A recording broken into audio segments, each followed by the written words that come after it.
Disclaimer: the following list is subjective and is solely based on my opinion of what the worst cards are. If in the event you don't agree with me on some of these choices, then feel free to politely explain why that is the case. So welcome everyone, to the top 10 worst cards in Bloons TD Battles.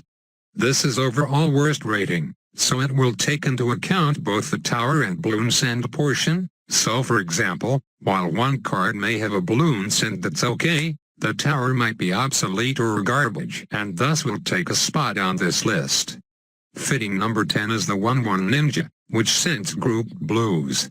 But ISAB, of course the 1-1 Ninja is shit, people only use it for the eco portion of it. Yeah, well it's a pretty shitty eco card at that. If you do the math, it's less efficient than the glaive throwers' blue balloon sends, so why would you ever use the ninja card over that one? The only time I'd ever consider it was if I wanted as much early game eco as possible, but there's enough other eco options to choose from that the ninja really isn't necessary. Number 9, the 3-2 Engineer. The reason it made this list is because both the tower and balloon send are pretty subpar. The Engineer costs a whopping $2,350 and is pretty unreliable in its white foam, and there's better options for the same price like the Juggernaut and Bionic Boomer. As for the balloon send, 27 Regan Blacks for $2,350 as well. I did the math and it turns out on normal battles, 27 Regro Blacks only cost you $2,000. So there's no point overpaying for a petty rush that can easily be defended while again, there are much better rush options out there. Number 8, the 1-1 Dartling. It's actually cheaper to get such a tower on this mode, but it's not like you see the 1-1 Dartling in classic battles anyway because it's just bad. So why use it here when you can get the triple darts that have combo detection and way more popping power without you needing to micro shit?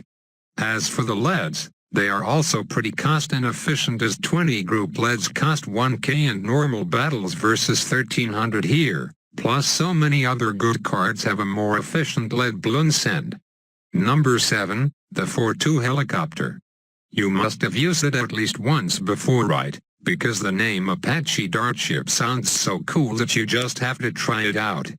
Well, turns out it's pretty dogshit for the amount you pay for. So not even a $15,000 discounted price will win it over for me.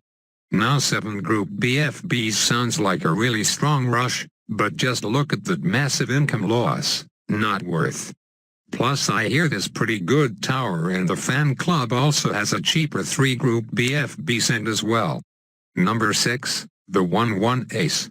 Seriously hot garbage, it's inaccurate and doesn't hit lead or combo. So the only time you'd want it was if your screen was swarmed with balloons so that its darts don't miss, but if that's the case then I think you have a bigger problem to deal with.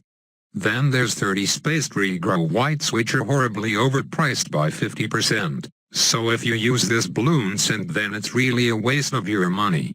But ISAB, I just killed a dude with these whites.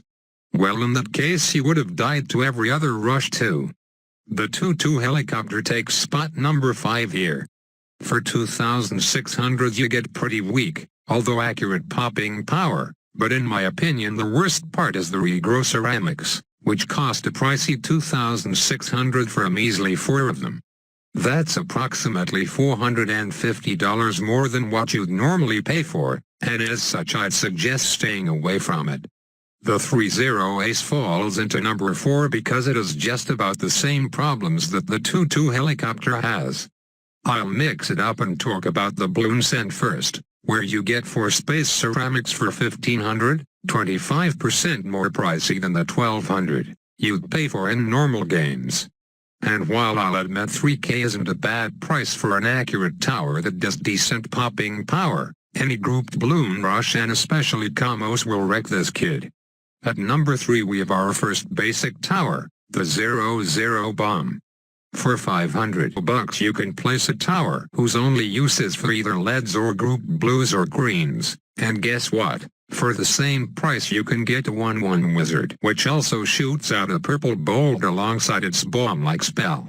As for the balloon send, it looks pretty decent doesn't it? 25 blacks and 20 income increase for a measly 500. That is until you realize the 3-0 ricochet gives up 5 blacks for an extra 5 ego, a trade I would take any day of the week. Falling into number 2 is the 0-0 tack, and I had a tough time deciding if this and number 1 should swap, which I'll reveal in a second.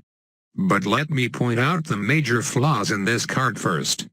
First of all, a 0-0 tack shoots slower than a grenade launcher, so literally the only time you will place it down is if you are super desperate for any popping power. And God, what takes the cake is that I honestly believe the Bloons send is the worst one in the game by far.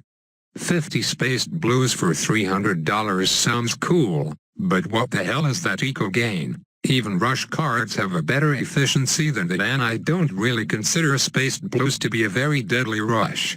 Never in a million years would I drag this card to the opponent's side of the screen.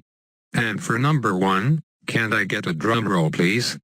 Oh, guess no drum roll then, but the show must go on. The 0-0 Super Monkey card takes the crown as the worst card in a history of battles. Not unanimously though, as number 2 comes quite close. For $3,000 you can place a tower that will literally do nothing for you, unless there's a single Moab on the screen. But if you wanna pop Moabs, just get the freaking Moab Mauler, which is $1,000 cheaper and doesn't have a shitty Bloon send. Wait, ISAB senpai, are you saying grouped camo LEDs are a shitty send? Well no. Camo LEDs will always be good so long as big YouTubers continue making videos of battles, but my biggest problem here is the efficiency. Take a look at the Bloon Jitsu card, where for $1,000 you can send 9 camo LEDs. Compare that to just 14 for $2,000, and grade 1 math will tell you that 9 times 2 is much bigger than 14. On top of the fact that Bloon Jitsu is one of the best cards out there, this just seals the deal that you should never, ever use this card. And that's it, the top 10 worst cards in my opinion. If you disagree with anything, feel free to let me know. I could probably minimize the amount of those comments if I explained why other cards on the fence of the list didn't make it on here, but that would make the video too damn long, so I'll just reply to said comments. Anyways, hopefully nobody says anything like, oh my god ISAB you copied Chris, he made a top worst cards video first, because with an update like this, top X best / worst card videos are a super common idea. Plus it's nice to see the different card choices and reasoning regardless if someone else makes them or not. Also, it probably would have been a bit better if I showed you guys these cards in action so you can see how bad they are rather than just placing standard gameplay underneath, but hopefully my in-depth explanations are enough to get the point across. Again, any likes or disagreements about the list are appreciated, and with that, I hope you all have a wonderful day.